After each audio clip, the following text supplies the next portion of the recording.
Okay, that's our first piece of music. Gustav Mahler's Symphony No. 5. Now, our next piece of music is by Peter Tchaikovsky, and it is his Symphony No. 4, Movement 3.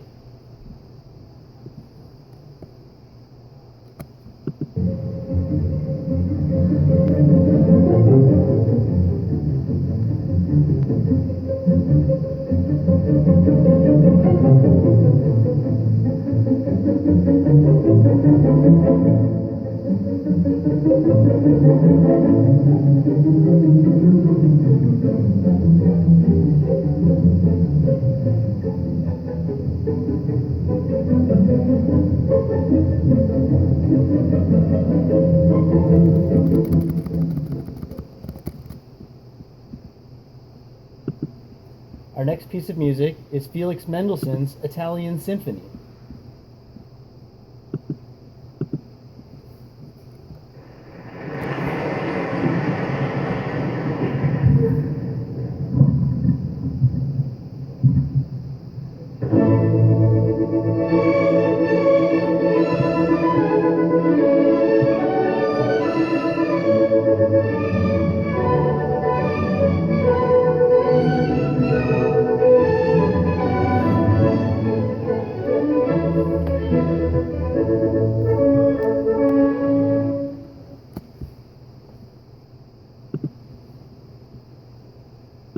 Our next piece of music is the famous, or infamous, Beethoven Symphony No. 5.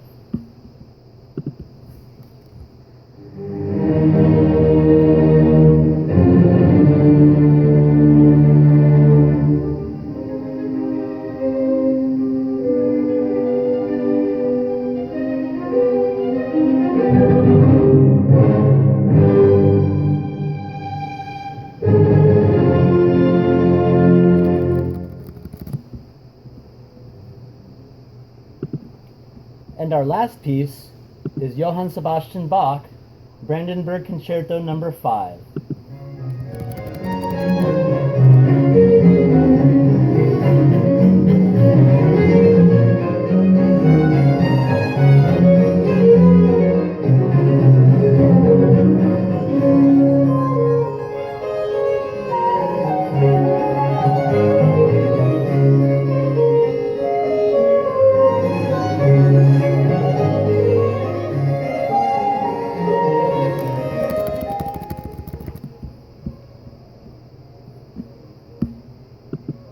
Okay, class, you're going to go ahead and take a moment now and discuss with your partner which terms you think were applicable to each piece of music.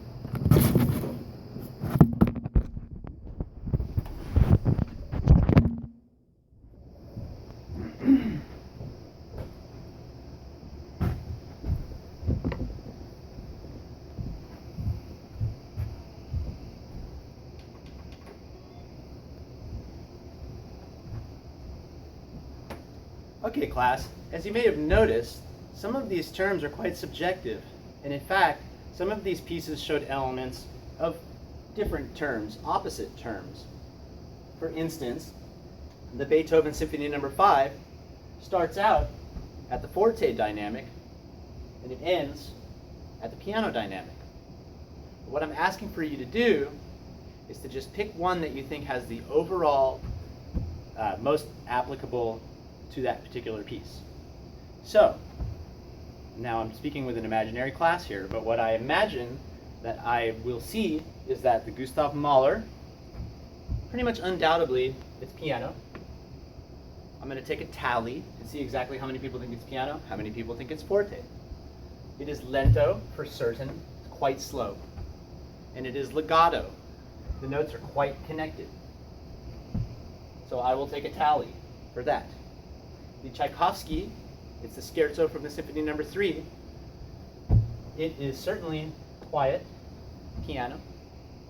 It is allegro, it's fast. I think calling it lento would just plain old be wrong. And it is staccato, as it uses a pizzicato style in the strings. Rather than using the bows, the strings are plucked. So that gives it that staccato, that separated sound. The Mendelssohn Italian Symphony, it's quite loud. It's quite fast. And it has moments where it is quite legato, ta-ta-dun, ta-ta-dun, ta-ta-da-da-dum. But it also has moments where it's staccato, ta-ta-ta-ta-ta-ta-ta-ta-ta-ta-ta. So I'm going to call it overall legato because that's the way that it starts. The Beethoven Symphony No. 5, as I mentioned before, it starts out loud and then it gets quieter. But when we think of the Fifth Symphony, we think of ta-ta-ta-ta. That's loud. It's fast and it's connected, legato. Finally, we have the Bach-Brandenburg Concerto. I wouldn't necessarily call it loud and I wouldn't necessarily call it soft, so I would probably take either one of these. If I had to pick one, I would pick soft. It's fairly fast. It's not burning fast, but it's certainly not slow. So we'll call this one allegro.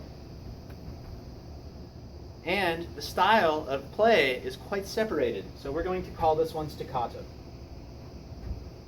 It will be interesting to tally up what all the people in the class might think and come to a consensus about which elements the music possesses. So, for homework this weekend, what the students will do is to pick one of these pieces. I've put on Google Classroom a link to all 5. They're all on YouTube. And they will look deeply into the music and write a reflection on not only these 6 particular terms, but the other terms that I've listed on the written portion of this assignment. Which terms are applicable to that piece, what the effect is of those terms. For example, the legato articulation style brings out more emotion. It makes a piece sound sadder. It makes a piece sound happier. There's other terms as well. And what the reflection of the overall piece is, what makes it different from other pieces in its era, and how the listener individually reflected with that particular piece of music. That's going to be a 1 to 2 page reflection that will be due on the following class day, probably a Monday or a Tuesday. Thank you very much. My name is Josh Jergy, and it's been a pleasure to give.